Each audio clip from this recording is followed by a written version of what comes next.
저는 사실 조국혁신당의 지금 이 약진이라고 표현할 수 있을 것 같은데 약진을 단순히 뭐 민주당에서 지지율이 어느 정도 나눠갔다 정도로 해석할 단계는 넘어선 게 아닌가라는 생각도 듭니다.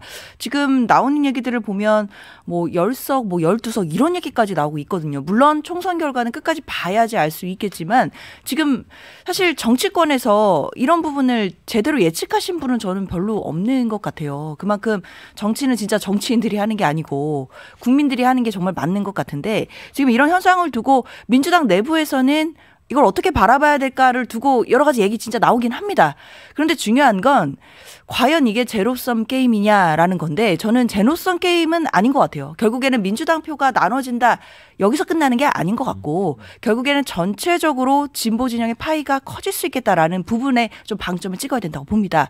이제 민주당은 중도 외연 확장으로 가야 되거든요. 총선을 앞두고 중도층에 계시고 또 무당층에 계신 국민들께 민주당이 다가가야 됩니다.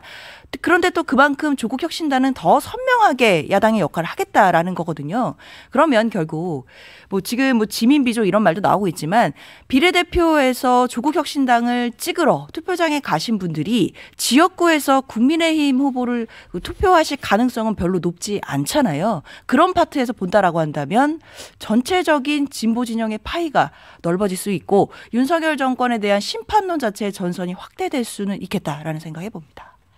네, 그 권오현 부위원장, 그 국민의힘 이제 윤재옥 원내대표는 이 지민 비조는 사법 리스크를 방어하려는 방탄 동맹에 불과하다 이렇게 이제 견제구를 날렸습니다. 그런데 우리 장 부위원장 말씀대로 이게 진보 진영의 파이를 오히려 키우는 효과가 있다면 국민의힘 입장에서는 굉장히 경계해야 되는 대목 아닐까요? 네, 불리하죠.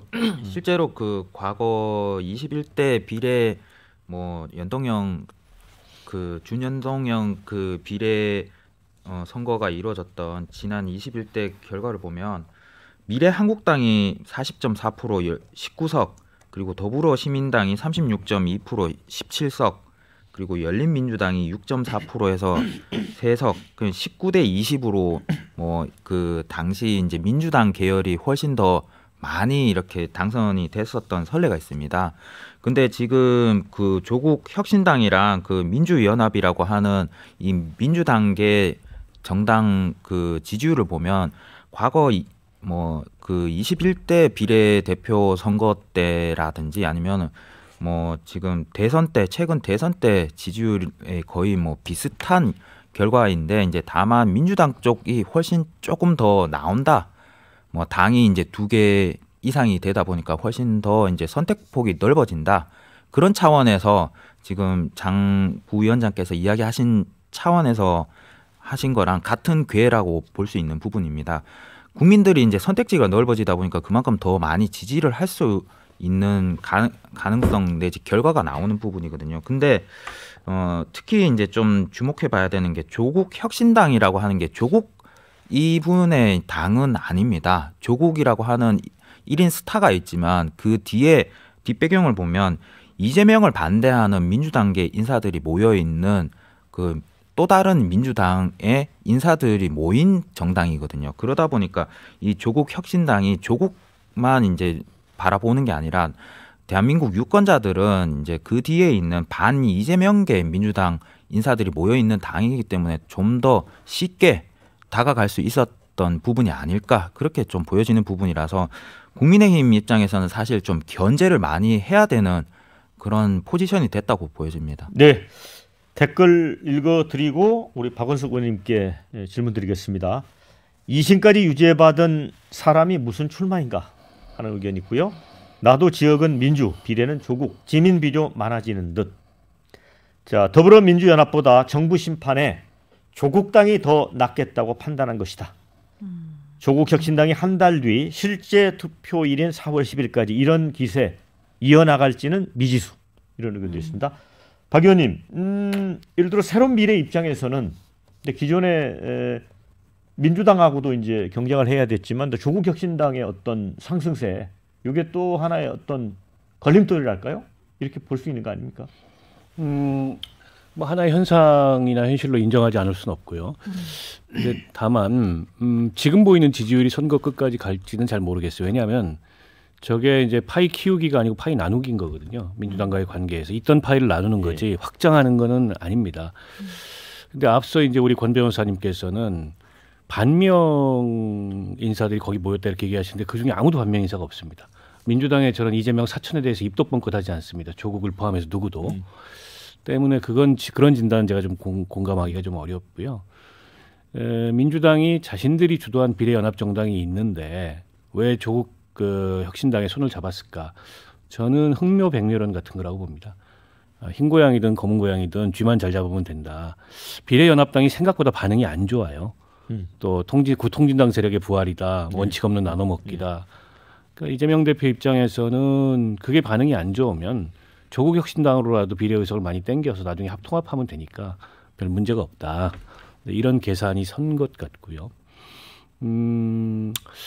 때문에 이제 공격을 안 하는 거죠, 조국 혁신당을. 그리고 이른바 민주당계 그 유튜버들이 오히려 조국 혁신당이 군부를 떼고 있는 상황입니다. 이게 이제 지난 총선하고 달라요. 지난 총선에 열린민주당은 굉장히 공격을 많이 했습니다. 김어준 씨부터 대표적으로. 그 상황이 달라서 일정 의석을 얻을 수는 있는데 근원적으로 참 부끄러운 일이죠. 저런 정당이 탄생한다는 것 자체가. 그리고 이제 조국 전 장관은 마치 정권의 희생양인 것처럼 얘기하는데 조국 전 장관이 수사를 받고 논란이 됐던 건 문재인 정부였습니다. 문재인 정부 집권 후반기를 망친 인물이 조국 전 장관이라고 저는 생각해요. 그런 면에서 봤을 때 뭐 정직하지 않은 그런 희생양 코스프레를 하면서 저 당을 하고 있는데 그렇다 보니까 민주당에서는 공천받기 어려운 분들이 저희 가서 몰려가지고 지금 뭐 인재 영입이다 공천받겠다 하고 있는데 마지막에 이제 투표를 결정할 때는 국민들이 그런 점까지 보고 판단하시리라고 보고 우리 2030 세대가 아마 정확히 이 점을 보고 있는 것 같아요. 그래서 20대에서 특히 조국 지지율이 뭐 0%, 조국 신당 지지율이 0%가 나온다. 그러니까 일종의 이제 자신들에 대한 2차 가해로 공정과 정의와 상식의 힘을 믿었던 젊은 세대에 대한 2차 가해를 조국 전 장관과 그 당이 하고 있다 이런 느낌을 받는 것 같아요. 저는 그런 정서가 더 확산될 가능성이 있다고 보고요. 제가 이제 세기말 선거라고 느끼는 것 중에 하나 가장 큰 원인이 전부 방탄입니다. 여당은 김건희 방탄 국정, 그다음에 민주당은 이재명 방탄 국회와 방탄 정치, 그다음에 방탄 자체가 목적인 탄생의 배경인 저 조국 혁신당까지. 그래서 이번 총선의 시대 정신이 방탄인가 이런 생각까지 들 정도인데 민주정치를 정상화해야 될 그런 목표를 저도 이번 총선에서 가지고 있고 새로운 미래는 그 점을 유권자들한테 강조드리고 싶습니다. 네. 댓글에 조국 신당도 결국 많이 나와야 한 자릿수다 이런 의견도 있고요. 또 지지율 잘 나오니까 마구 깐다 또 이런 의견도 있고요. 또 한 가지는 민주당이 조국당 싫다더니 지지율 오르니 슬쩍 올라타게 한다. 이게 제1야당 현실이다. 이런 의견도 있습니다. 정 교수님. 그렇죠.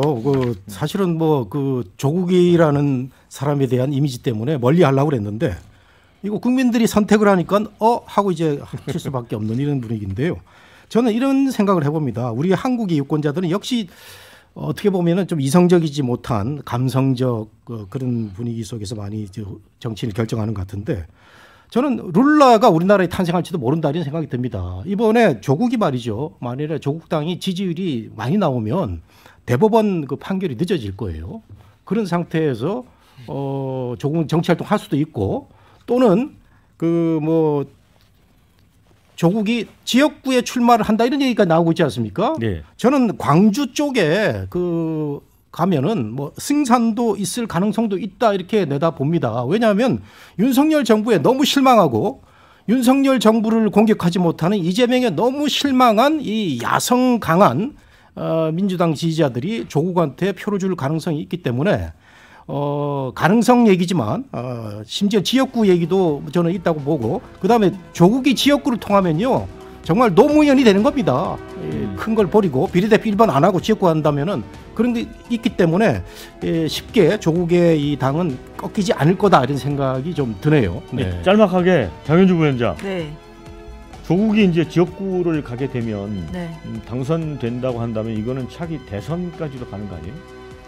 뭐 글쎄요. 일단 총선도 예측할 수 없는 상황인데 뭐 총선 이후의 상황까지는 너무 많은 가정들이 있기 때문에 예측하기는 어려울 것 같습니다. 다만 조국혁신당이 지금 약진하는 것은 맞는 것 같고 이것은 또 총선 지형에 분명히 영향 미칠 것 같습니다. 네.